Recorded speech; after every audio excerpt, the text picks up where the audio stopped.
The views and opinions of the host and guests are their own and do not necessarily reflect the position of the management and staff of Guardian Network.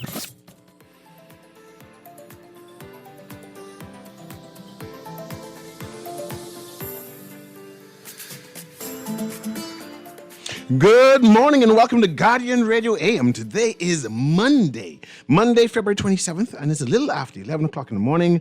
Once again, this is C.A. Nuri, and I shall be your host for the day as we talk about the culture of crisis.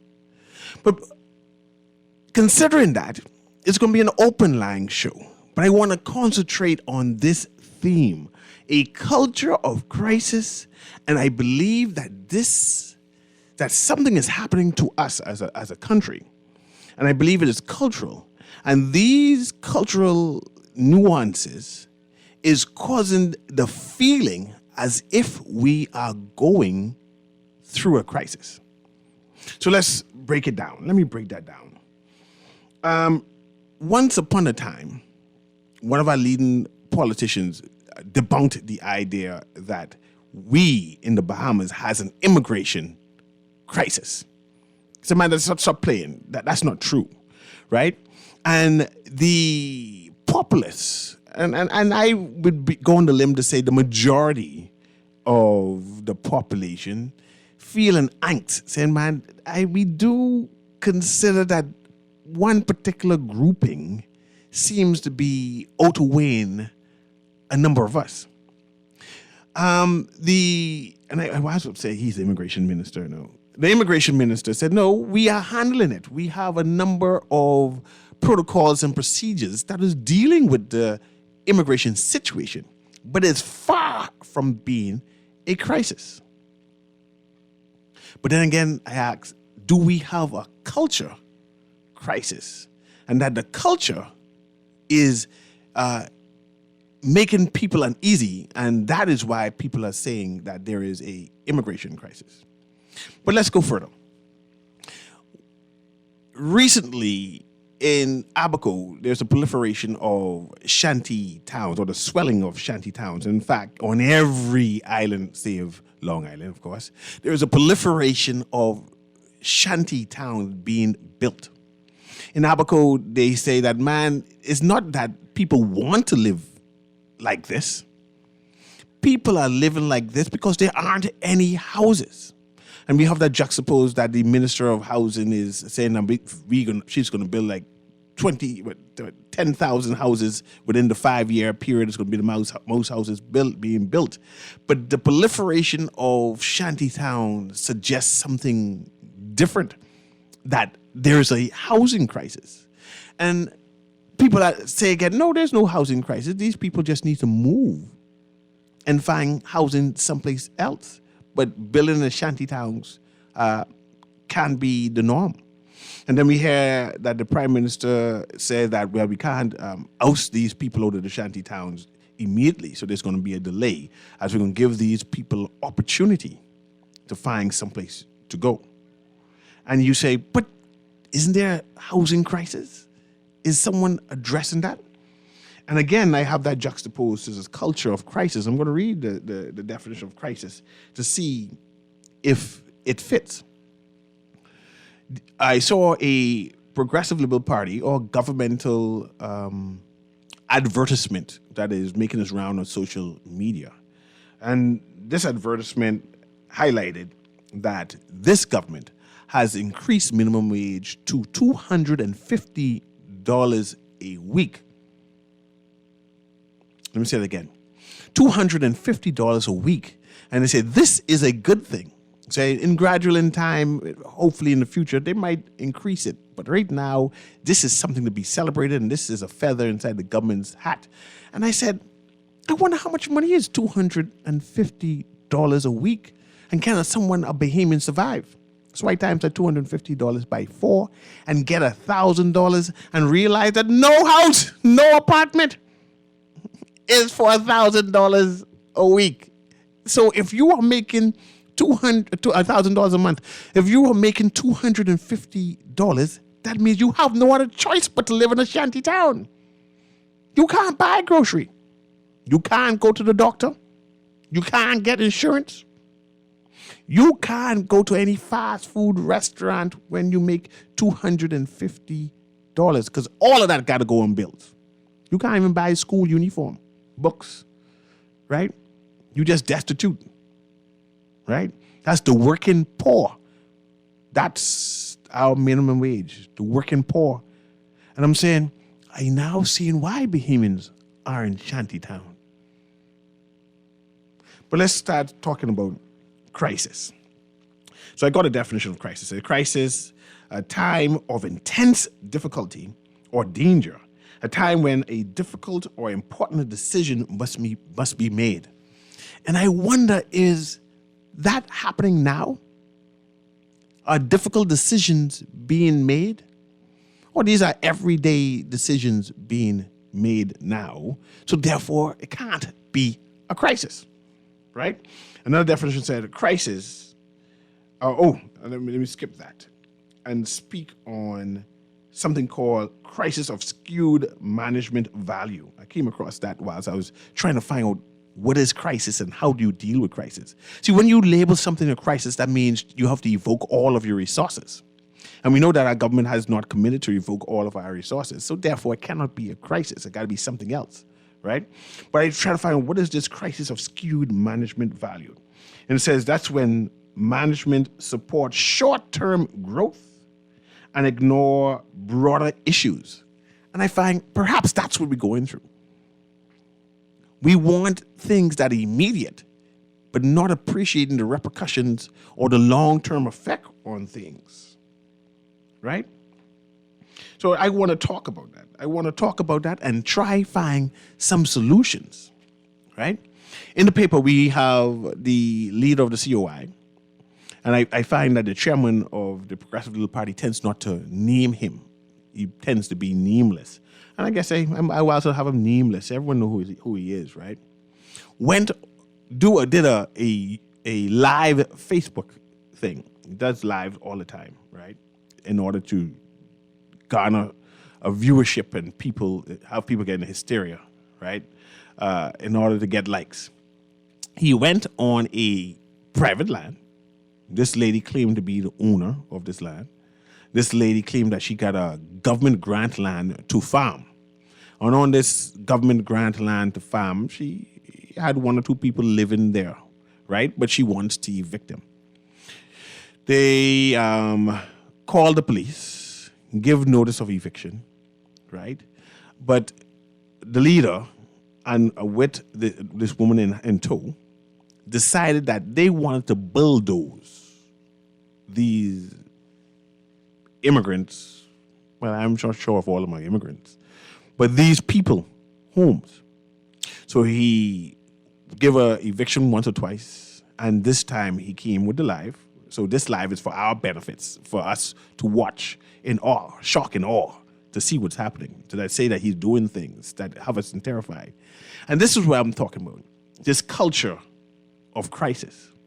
Because now people are watching this. For weeks, the PLP, the FNM, civic organization, NGOs, been watching the leader of this party and his antics. And I call this antics terrorizing people, putting people in fear, right? He went on this property with the police. He had the audacity to call the police and say, police, I need you to come with me to watch me bulldoze these people's house. And while he was there, he was asking, interrogating these people. Who are you? How long you been here? What is your citizenship papers? How you get on this land? And we had to bulldoze your house. You have a couple minutes to get out to the property. I gave you notice before. This is my third notice. This lady who owns land. All the rigmarole type of things. And the police watched for a while. And I assume the police, and in their wisdom, realized that something is wrong. Something is wrong. This terrorizing of people is wrong, especially after a court ruling that the government must go to the courts. The leader of COI, he didn't practice law. I don't think he passed the bar. He studied the law, right? So he's aware of the law. A deputy leader is a lawyer. But they found that, say, hey, they didn't care about what government planned to do. They plan to come on this land and tell these people, put them in fear, women and children, that we can bulldoze your house today. We ain't going to no court no more. This is my house, this is my property, and I gonna bulldoze it flat. Terrorize. And I say, people, watch. No one said, no, we got to nip this in the bud. Let's see what type of legal arm or legal frame that we can stop this terror that this gentleman is doing. They're just watching, right? So I said, clearly we have a crisis. We have a crisis because we are now evoking a spirit, evoking a culture amongst a working class people who are so vexated in spirit that they're now taking things in their own hand. And this is what my concern is. The Progressive Liberal Party, and by extension, the Prime Minister of the Bahamas, Philip Davis, is responsible for the antics of the COI leader. It comes under his watch. So if there's a proliferation, a growth of these terrorists, people who terrorize people, under this PLP watch, the PLP must be held accountable for it because they have a duty of care to make sure residents and Bahamians are not terrorized. We are in crisis, but I think our crisis is our culture, and and what we're seeing, the shortage of houses, this immigration problem, this crime problem, this health problem, this economic problem, are symptoms of selfishness. Symptoms of selfishness, symptoms of individualism, not caring for the general public at large, not caring for society. And that's what it is. We have a culture of individualism where people do not care, right? I just get a text from Leonard Sands just now. It's a man disappointed with this particular topic. Hi, Leonard. I'm glad you listened. And Leonard's my friend. And he mentioned inside the news that recently that we depend on Creole labor. And that if we have any mass exodus of Creole labor, that's those of Haitian descent and of course illegal immigrants, that construction industry will hurt or falter. I'm not sure if that's necessarily true, but again, it's indication of a crisis because the audacity to say it means that there is something sinister we need to deal with because that's supposed to be impossible, right? And that means that we need to work and address that issue, right? So this is what our conversation about. What is causing this angst that makes people feel that we are in a crisis, right? So I want to talk about that. I see members of the same political organization, this fledgling political organization, is planning a protest in the United States. You hear me? They tired of protesting right here. They're going abroad, asking people to buy plane tickets to join another Bahamian abroad where they paid to get a license to have a protest against the Bahamian government. Said they are being victimized by the Bahamian, Lord have mercy. They are being victimized by the Bahamian government, so they have to go to a foreign country to highlight the inaptitude. See, it don't make no sense, but I think we're in crisis. That's what I'm trying to say. And the crisis is our culture. But I have a caller here, and I want to patch the caller through. Let me engage them. Go ahead, caller. Caller, can you hear me? Go ahead, caller. Good morning. Good morning. Yeah, how you doing? I'm always good, man. Blessings to you. Okay. So, full disclosure, If your friend Leonard Sands calling, How you doing, Leonard? I appreciate engage in conversation. So there's a couple of things that I think has to be obviously. You're taking the position, which you have a right to, that we have a culture of crisis. And you know what? You may be correct. But I think the discussion and narrow the focus on the culture of crisis. The culture of crisis arises when possibly there are instances and situations that happen in a country of laws where everyone is subject to the law of the land, and the response to breaking of the law is not witnessed by the population. Imagine, CA, if it were you, and you came home and someone entered your house, and you called the police station, you asked for a constable to come to your house, and they didn't respond. And someone comes the next day, break into your house, you call the police station, and no one responds.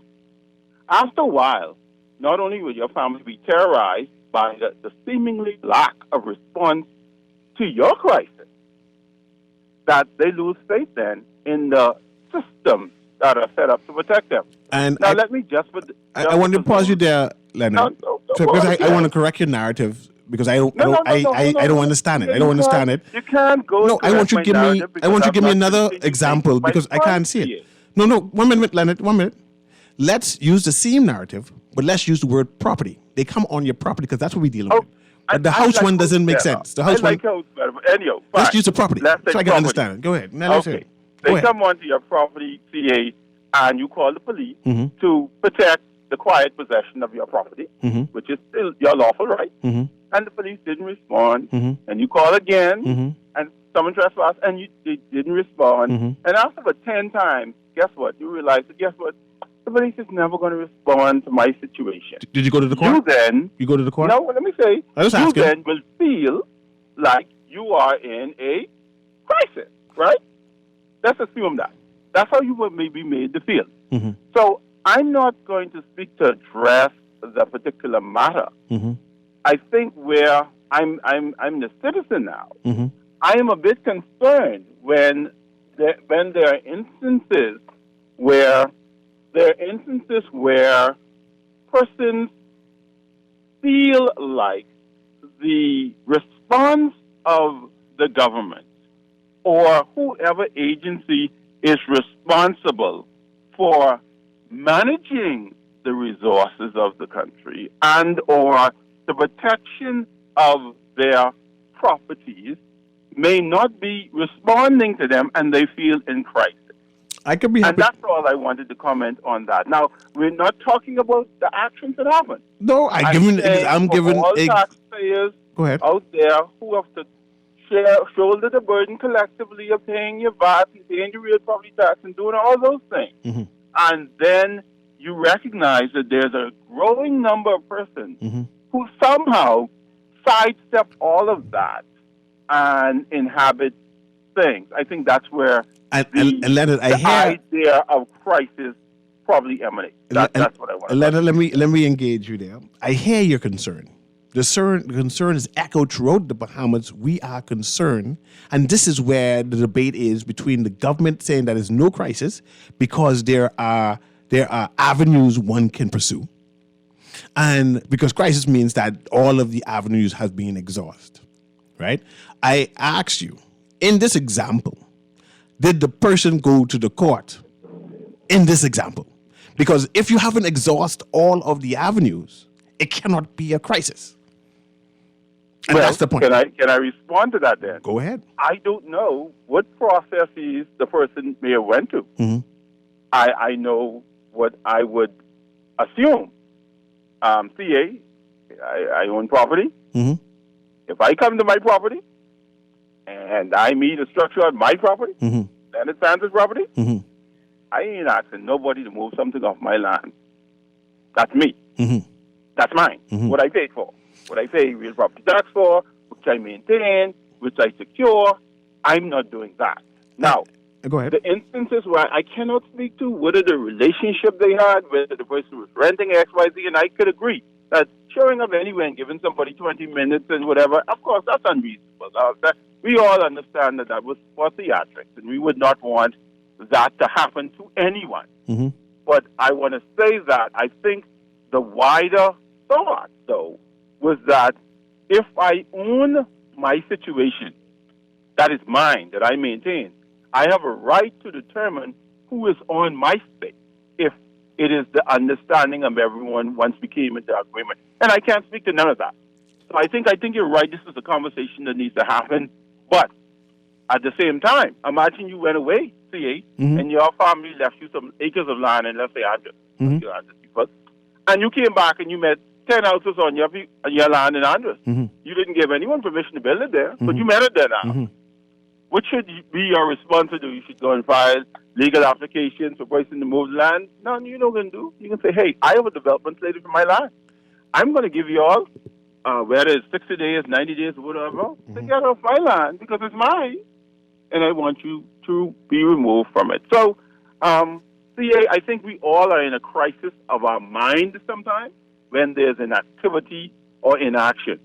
And I would encourage everyone to look at all of the ramifications of this because it is easy to point a finger at the person who is illegally using the land, but also there's a responsibility to the person who allowed that possession to happen.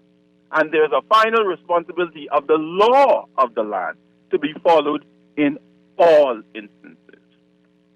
Thank you very much, Leonard. I'll respond to that right now. Yes, right. I always appreciate when you do call. There are courts, there are systems, there are procedures that behemoths must go through. That's why you say you have to pray to Jesus. No, what would Jesus do? Just because the other person is sinning next to you doesn't mean that you have a right to sin too. That means you're all damned to hell. The idea is, and I'm using this example from what we saw on the live, because I know you're referencing that, right? I would assume that if the first sections did not work, right? The avenues did not work.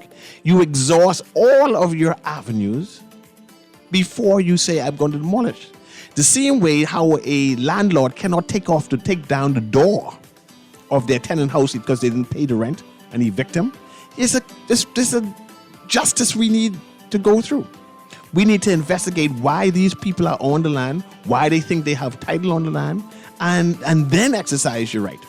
But we have a short commercial break right now. We'll be right back. This is Guardian Radio in the AM. I see you callers on the line. We'll be right back. We'll have you call back and speak. We'll be right back.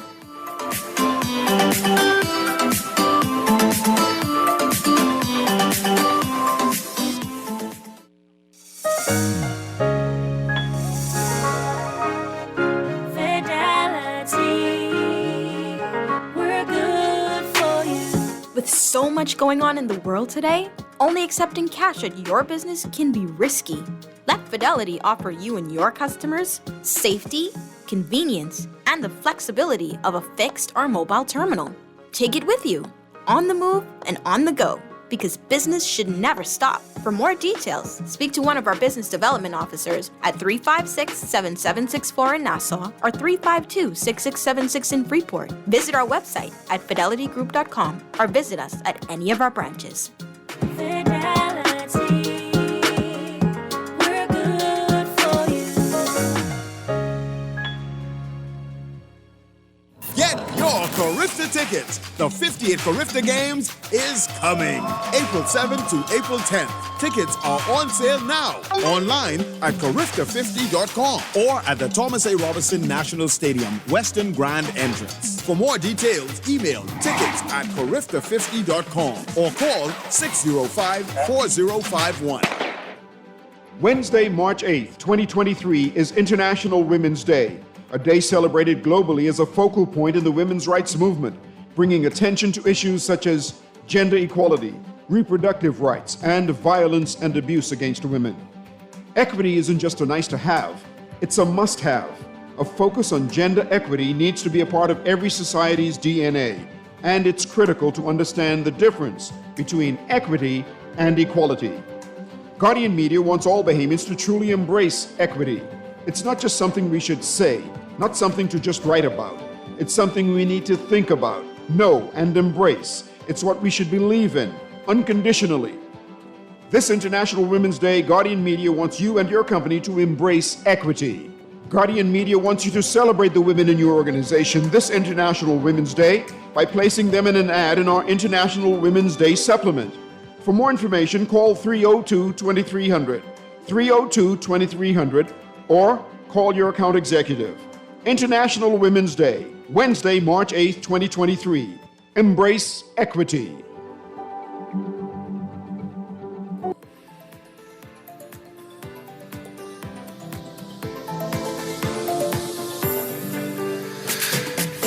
And welcome back to Guardian Radio AM. This is C.A. Nuri, and we are having a discussion on the culture of crisis. And I'm saying that our culture is causing a crisis, and that the crisis is showing symptoms. And the symptoms that is being shown is the immigration issue, the health issue, the economic issue, the housing issue. And until our culture is adjusted, that these issues will continue to show up, that we are not addressing the issues. And one of the issues that is what is causing these issues is individualism, where we are so selfish and just looking for our own pockets, looking for monies, instead of the growth and development of the Bahamas, the growth and development of the people. Therefore, these so-called crises continue to rise.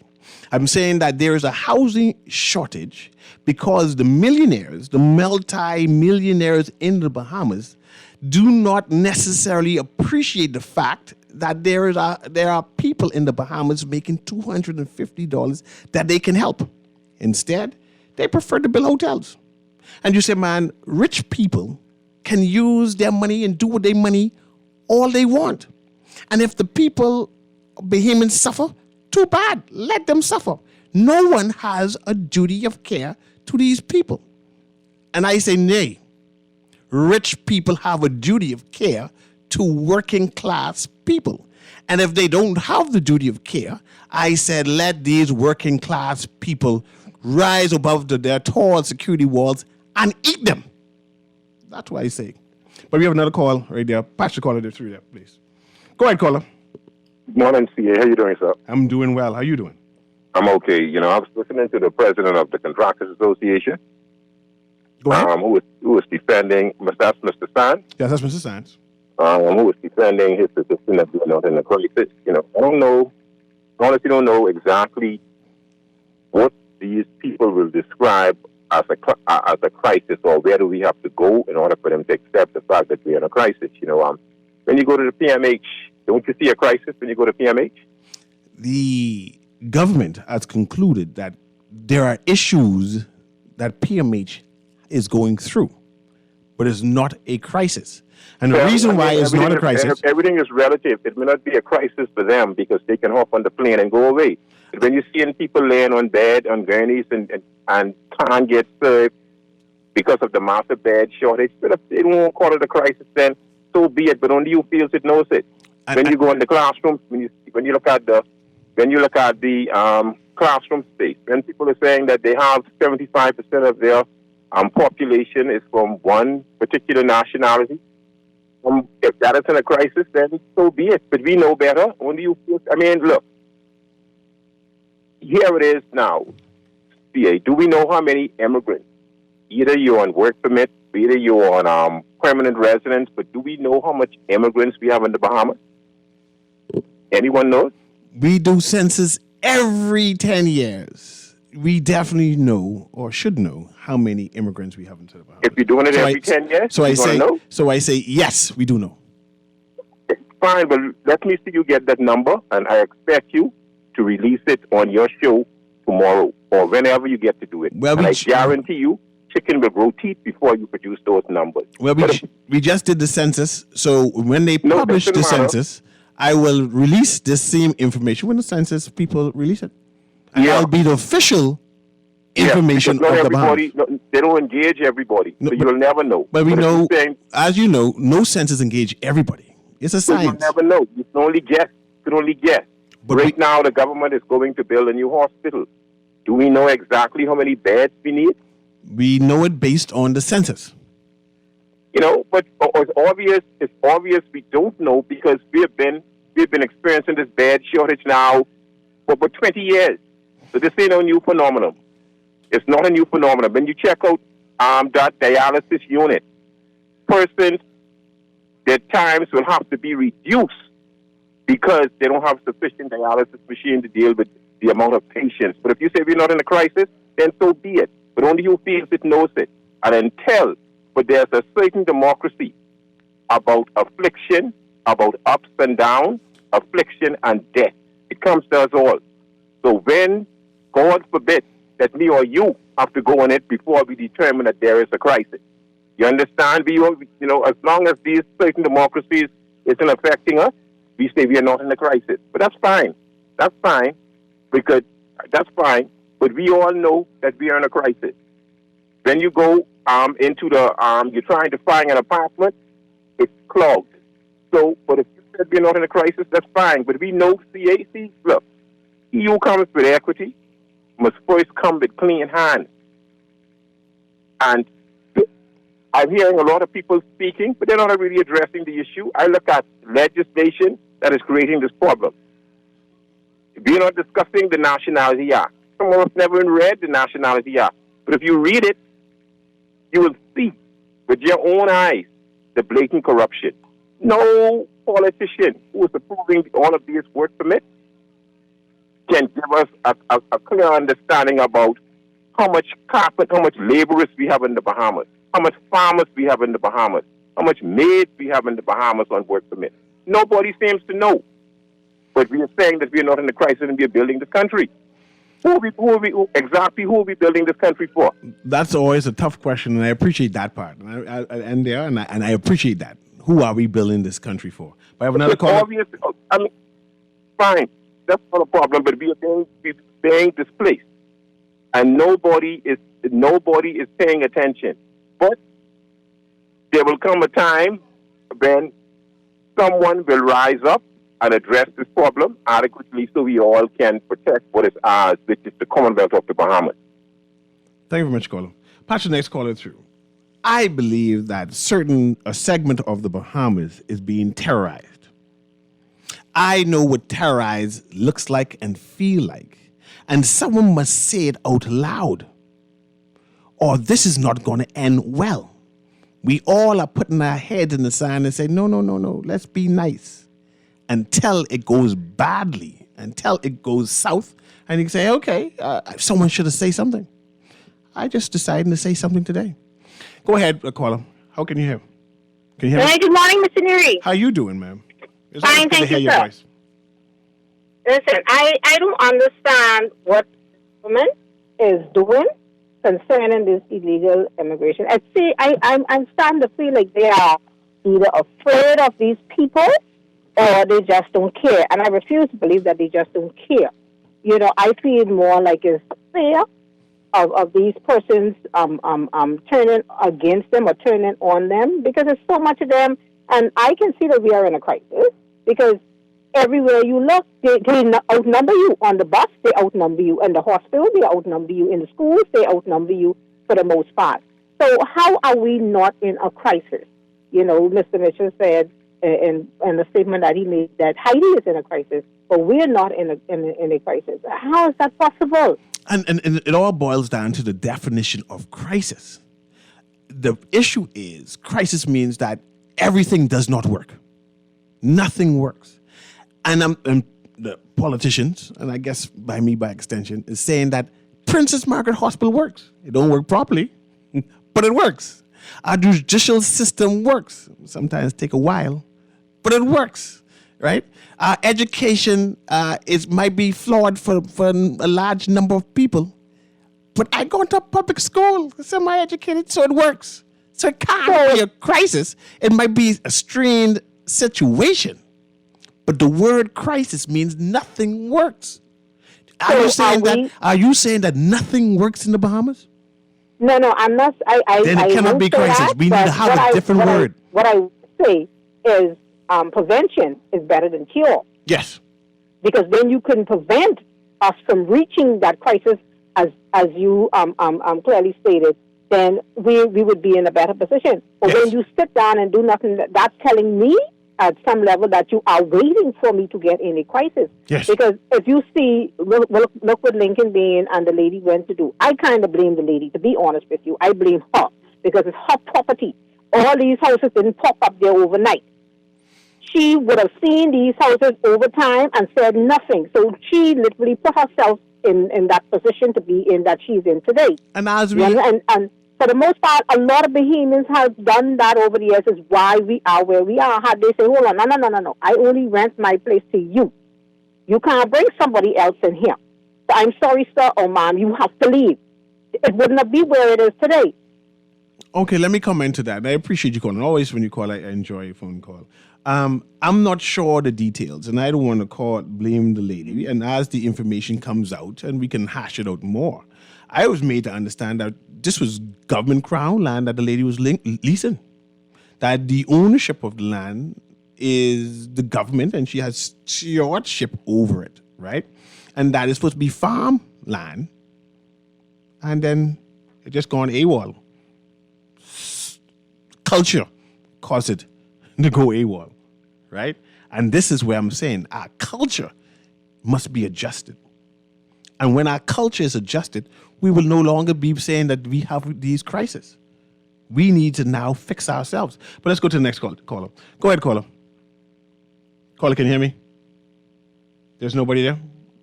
Caller, can you hear me? Hey, good afternoon. Good afternoon, man. How you doing, Mr. Theo Nuri? I'm always well, man. Yeah. Mr. Nuri, I agree with you when you say,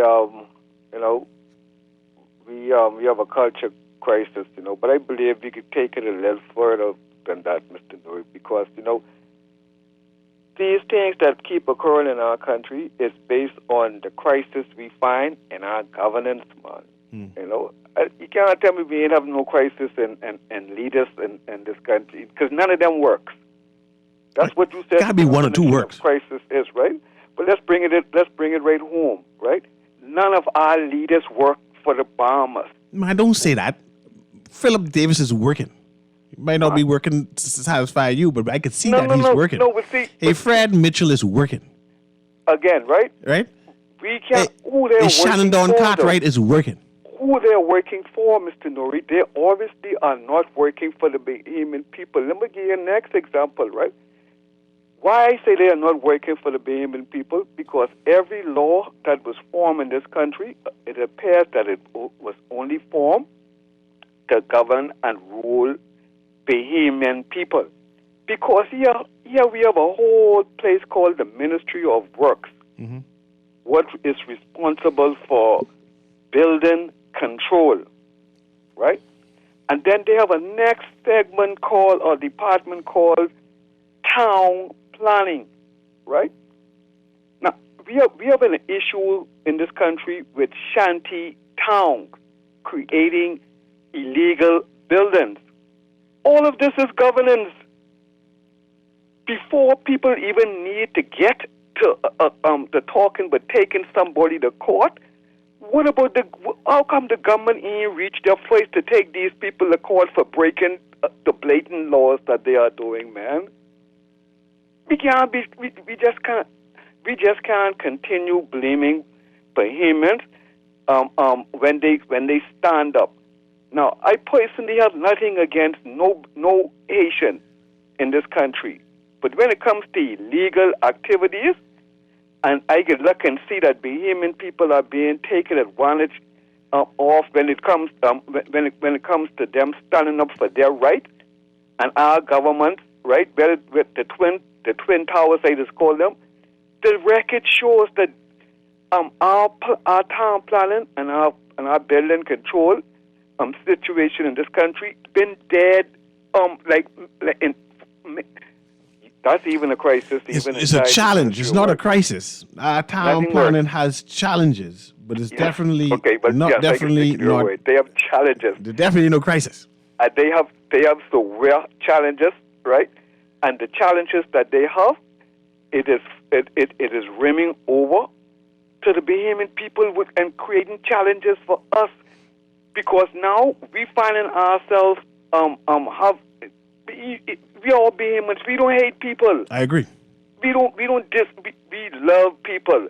But how I can feel that every place I go, I can't see me. And not see me, I can't hear me. Every place I go in this country it is impossible for these people, all of them, to have work permit, right? It's impossible. And caller, let me comment on that because I have a couple more callers, and I appreciate all of that. All that you say, I appreciate because it needs to be said out loud, and I appreciate you calling. I still say the problems that we are facing is our culture, and until we adjust our culture, right, these things will continue to proliferate, right? From the issues we have in the hospital, from the issues of what happening at immigration, from the issues that happen at housing, from the building of these unregulated places, from them getting electricity, from them being able to drive past security and police officers and create a whole church and buildings, whatever it is a culture of we ignoring it, saying, man, I only care about myself and not necessarily them. We are prepared to have people live in slums. And not just immigrants, no. We are prepared to have Bahamians live off East Street in the worst conditions ever. There are still Bahamians who live off of East Street who got to go into bathrooms in plastic bags. There's no running water. And this culture has now proliferated to an immigration issue or immigration culture who said, man, if they could do that, and I'm at the bottom, I could do that too. It's our culture that we need to adjust. We have another caller there. Pass the caller through there. Go ahead, caller. Caller, can you hear me? Okay, well, caller, sorry about that. I was talking too long, right? But my point is that who should have a duty of care to rectify, to arrest, to adjust these things that we are watching, right?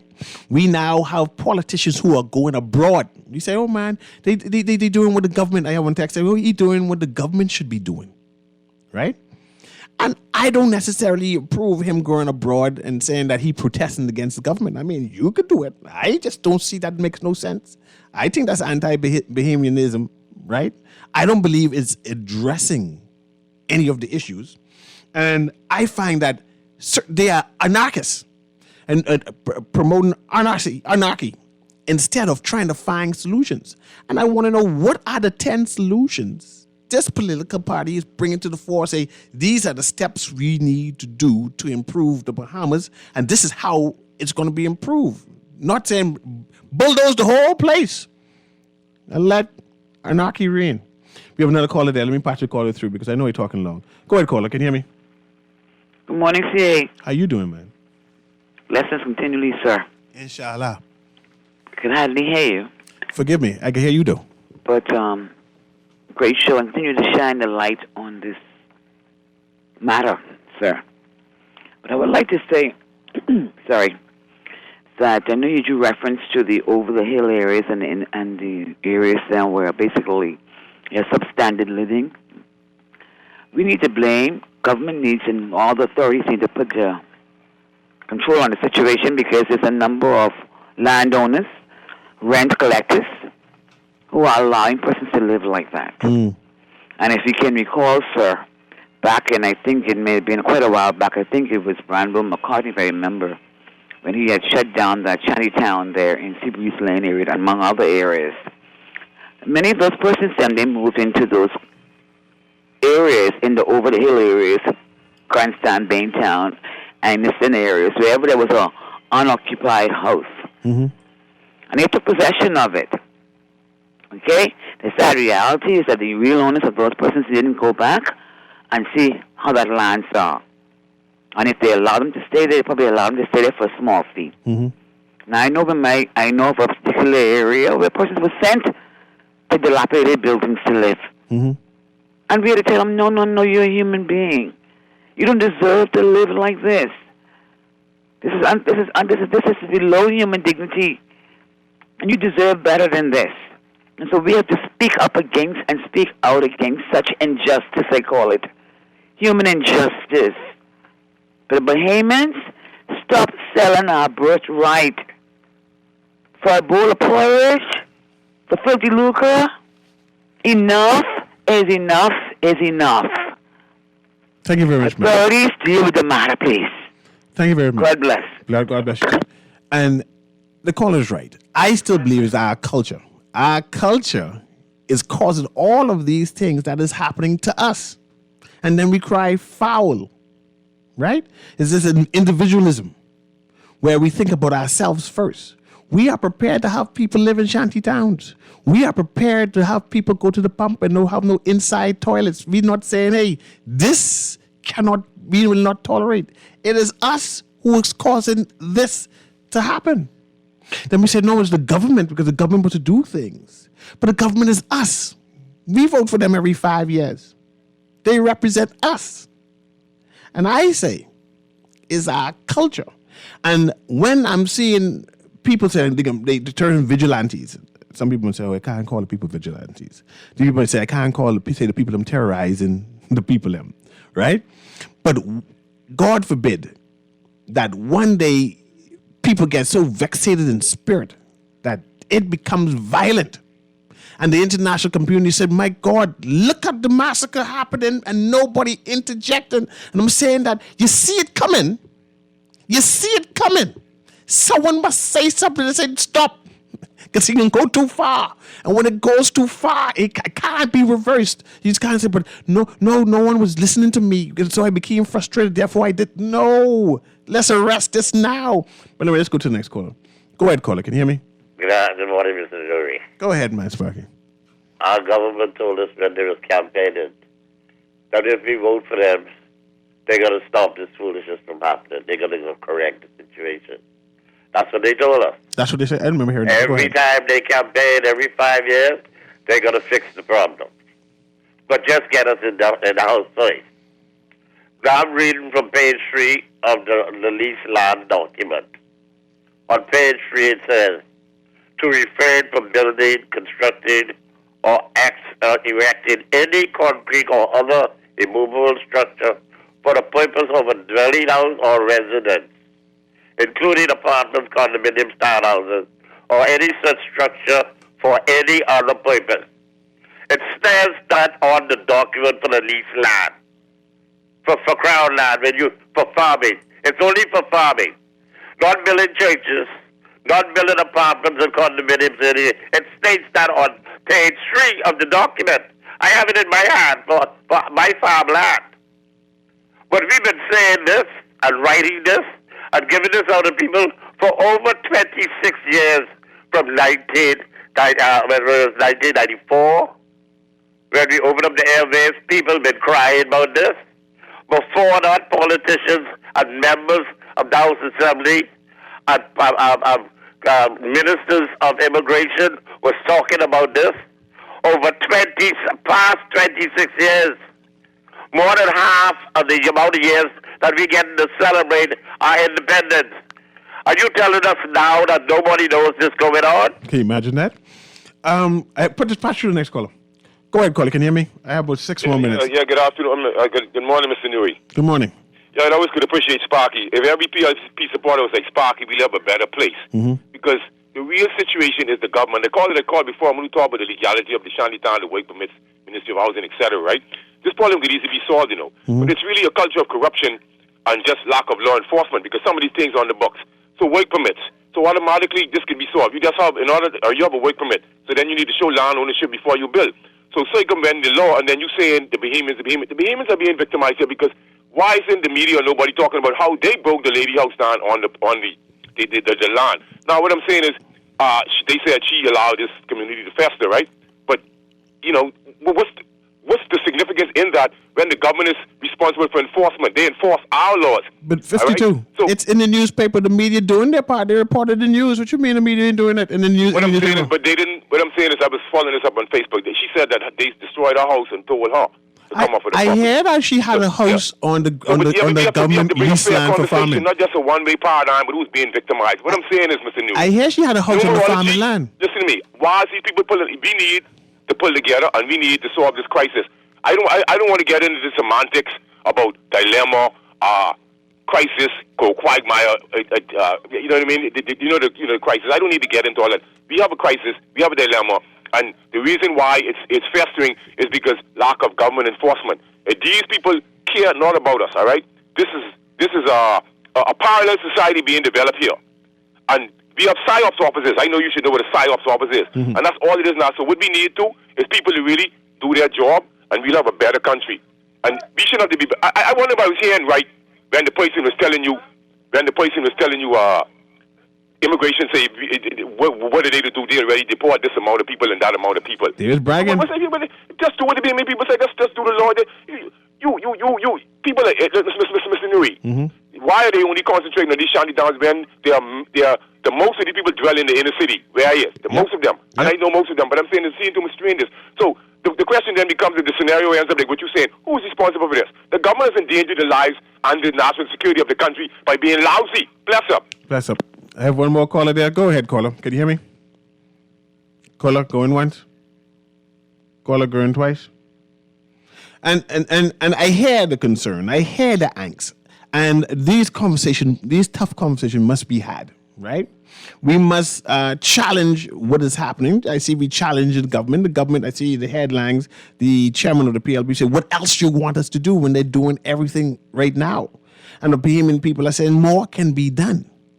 But I don't necessarily think that terrorizing people is the answer. I am concerned about that because I know what terrorizing people causes. It causes people to react. And I can't afford to hear in the news violence erupted when people could have speak out. And when people could have said, hey, let's pressure government to do their job. But when you start taking government job in their hand, it can cause chaos. Go ahead, pass the caller through. I'm trying to get all the callers in before I go. Go ahead, caller. Make it quick. Yeah. CA, did I hear you correctly calling Lincoln and his group anarchists and what's the other strong? Terrorists. That's some strong word. I didn't use the word terrorist. I think terrorizing. All right, so which is a terrorist? So No. I get definition now. I just say one is terrorizing, one is terrorist. The terrorist is one of those bomb things and things. Terrorize is when you go and knock on people's door and threaten them. You can bulldoze their house. See, two different things. Use the right words, man. You can't be putting words in my mouth. I didn't say that. I say terrorizing. Terrorizing. Go put you the next caller there. Go ahead, caller. Go once. And we may say that the COI group is a hero, that they're doing things that the government is not prepared to do, that they are prepared to go on people's land and bulldoze it without the court order. They are prepared to detain people and have citizen arrests and lock them up without going to the police. That they're prepared to shoot guns inside the air. And what he said, a vigilante justice, right? We may think that is all cute until it get out of the hand. I didn't see it can get out of hand. We need to speak out against it. Anyway, it's 12 o'clock. Let's go to the news. Have a nice day.